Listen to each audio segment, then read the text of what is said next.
Wow!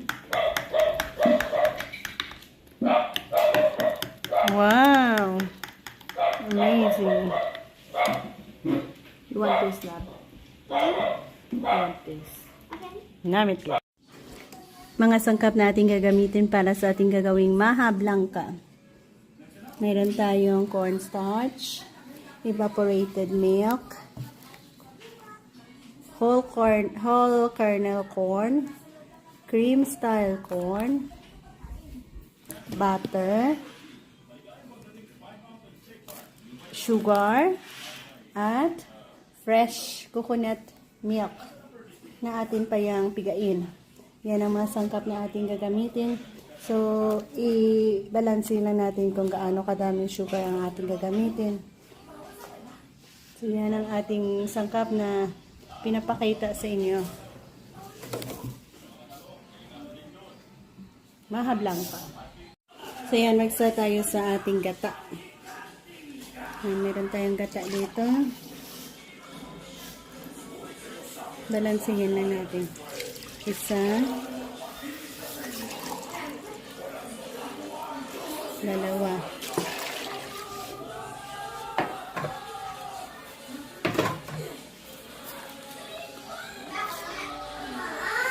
So, i-add din natin ang corn with sabaw niya. So, 4 na cup ang ating liquid. So, nakalagay tayo dito ng 4 na cup ng liquid, comprising ko 2 cup ng coconut milk, tsaka yung syrup o sabaw ng ating corn. Ito naman sa kabila, ilagay natin ang evaporated milk. So, 1 cup din ng evaporated milk o 1 lata ng ating evaporated milk. So, 4 na cup liquid ang ating inilagay. Diyan tayo magbabalansi sa ating cornstarch na ilagay. So, mayroon tayong cream corn. Ito natin yan ilagay sa gata natin.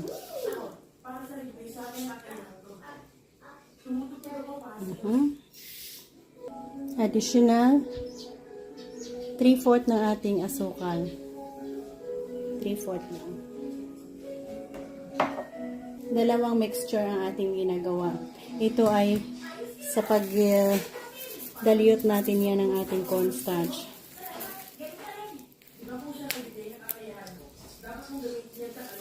Apat na liquid at makakagawa tayo dyan ng 1 cup.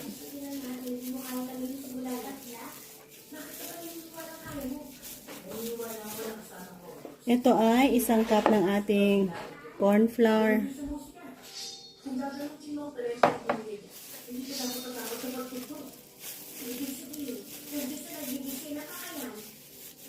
At 2 cup ng corn flour para sa ating 4 na cup na liquid.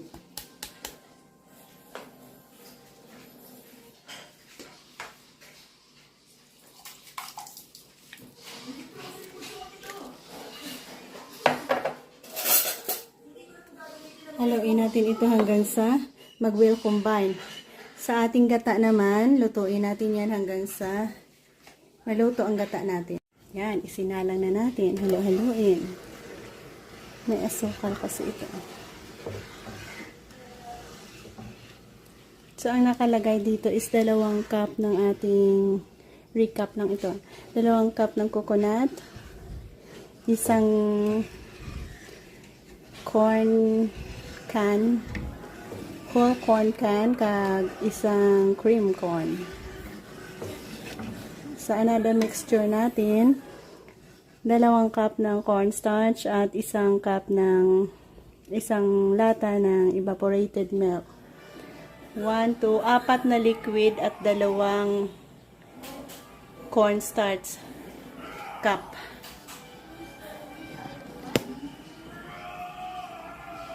Yan, pwede na natin i-add ang ating cornstarch. Tandahan lang para hindi bumuo. 4 na cup ng mixture, 2 cup ng cornstarch.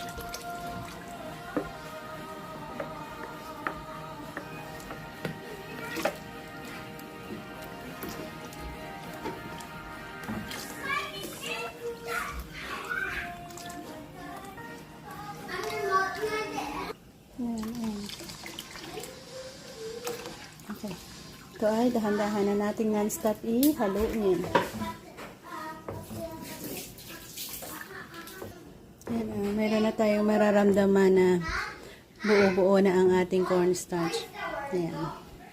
Continue pa tayo hanggang sa totally dry.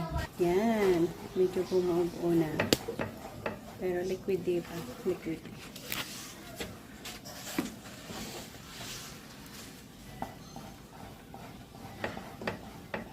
Yan, at dito na tayo mag-end. Sa ating pagluluto, lagay na natin sa molding. Yan ang consistency na ating kailangan. Wow. Pataas kung hindi ko madagdag, meaning lapot na lang. Okay. Molding, lagyan natin ng konting butter para iwas dikit tayo dyan.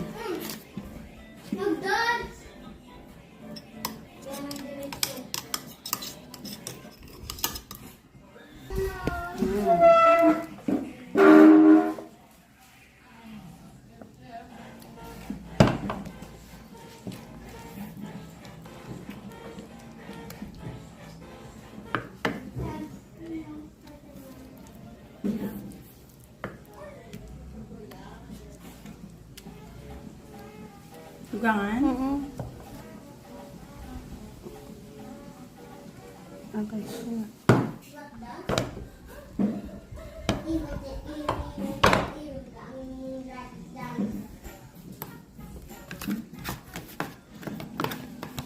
Parang naman cheese. Ibutang ko lang para ang init na. Oh, sige. Kaya ano? Ano? Ay, Japan! Kamay ka! Ay, kumanay daw.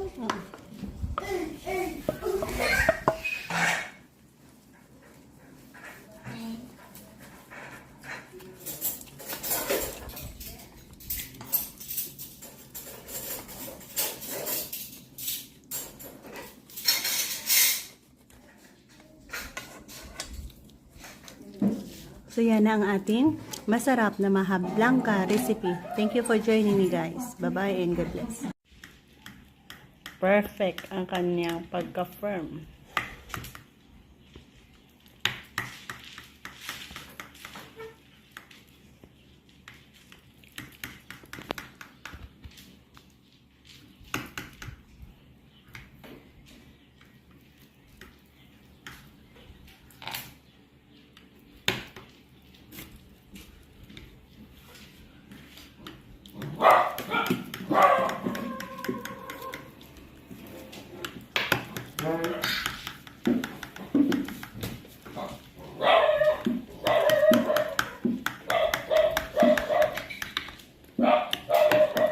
Wow! Amazing. You want this, love? You want this? Namit lang.